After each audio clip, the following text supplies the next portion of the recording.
शिखा, जरा इधर आना, कब से आवाज लगा रहा हूं, सुनती ही नहीं। आय शिवानी, तुम भी तो आओ ना, और बताओ क्या क्या मेनू रखना है। ये भैया, आप तो ऐसे चिंता कर रहे हैं जैसे सारा शहर बस आप ही की बेटी की शादी में खाना खाने आने वाला है। शिवानी, उनकी बहन, ने कहा। हाँ भाई, मेरी बेटी की शादी है तो सब कुछ लाजवाब होना चाहिए। एक ही तो ख्वाहिश थी मेरी कि मेरी बेटी जब इस घर से विदा हो तो ऐसे जाए कि लोग सालों साल याद रखें।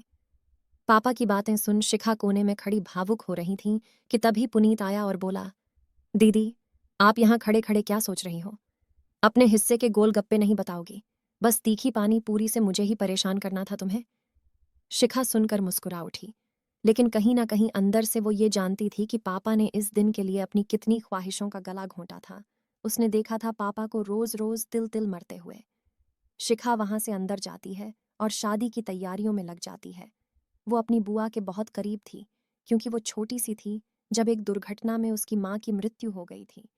तब से उसकी बुआ ने ही उसे माँ जैसा प्यार दिया था। ये बुआ शिवानी की शादी हुई थी, लेकिन उनका बच्चा नहीं हो सकता था, इसलिए ससुराल वालों ने उनका साथ नहीं दिया और उनके पति की मृत्यु के बाद उनसे रिश्ता खत्म कर लिया।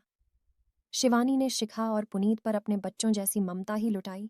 बच्चे भी माँ सामान बुआ का बहुत आदर करते थे। देखते देखते शादी का दिन आ गया और शिखा मन ही मन प्रार्थना कर रही थी कि बस सब कुछ अच्छा हो जाए और उसके पापा की मेहनत सकार्थ हो। उसके पापा ने सुबह से कुछ नहीं खाया था, क्योंकि जब तक बेटी की विदाई नहीं हो जाती पिता उपवास रखता है।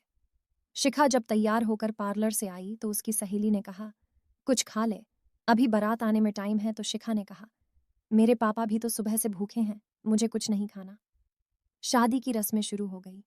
कन्यादान की रस्म शुरू होने से पहले दूल्हा दुल्हन जब खाना खाने जाने लगे तो शिखा ने देखा कि उसके पापा के पास उसके ससुर जी और बहुत सारे ससुराल वाले खड़े हैं। उसने देखा कि उसके पापा चुपचाप मुंह लटकाए हुए खड़े हैं। उसके कानों में जब आवाज गई तो उसने सुना कि वो लोग उन्हें कह रहे थे कि इतना बुरा खाना उन्होंने अपनी जिंदगी में नहीं खाया और आज उनकी बिरादरी में इस वजह से नाक कट गई। सब लोग खाना खाने के बाद कह रहे थे कि बहुत बुरा खाना था, शायद कैटरिंग के पैसे बचा लिए इन लोगों ने। फैद our daughter emotional story in Hindi. Shikha को अपने कानों पर विश्वास नहीं हुआ और वो तुरंत उस तरफ गई और बोली, पापा, आज चुप रहने का वक्त नहीं है। आप इन लोगों को बताते क्यों नहीं कि इस एक दावत के लिए आपने अपनी पूरी जिंदगी की तनख्वाह, अपनी ख्वाहिशें सब दांव पर लगा दी। यहां तक कि हमारे जिद करने पर भी अपने ऊपर एक पैसे का खर्चा नहीं किया, सिर्फ इसीलिए कि मेरी बेटी की शादी की दावत ऐसी हो कि हर कोई उसे याद रखे। पंकज ने सब सुन लिया था और वो बोला, शिखा तुम रहने दो, किसी को सफाई देने की जरूरत नहीं है। पंकज ने तरुण, अपने दोस्त को आवाज दी और बोला कि यार खाना कैसा लगा तुझे? तो वो बोला, ऐसी दावत बहुत टाइम बाद खाई है। पंकज ने कहा, पापा, आपको ऐसा नहीं करना चाहिए था। आप ये क्यों नहीं समझते कि एक पिता अपना पूरा जीवन लगा देता है अपनी बेटी की शादी के लिए, और वहां आने वाले लोग 1 मिनट में फैसला कर देते हैं कि इन्होंने खाना अच्छा सर्व नहीं किया। जो पिता बच्ची की शादी के लिए पूरी जिंदगी पाई पाई जोड़ता है, क्या वो इस चीज में कंजूसी कर सकता है?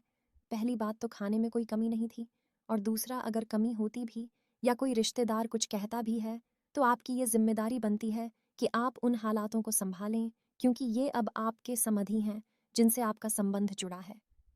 पंकज के पिताजी ने शिखा के पिताजी से माफी मांगी और फिर कन्यादान की रस्म अदा करने के लिए कहा।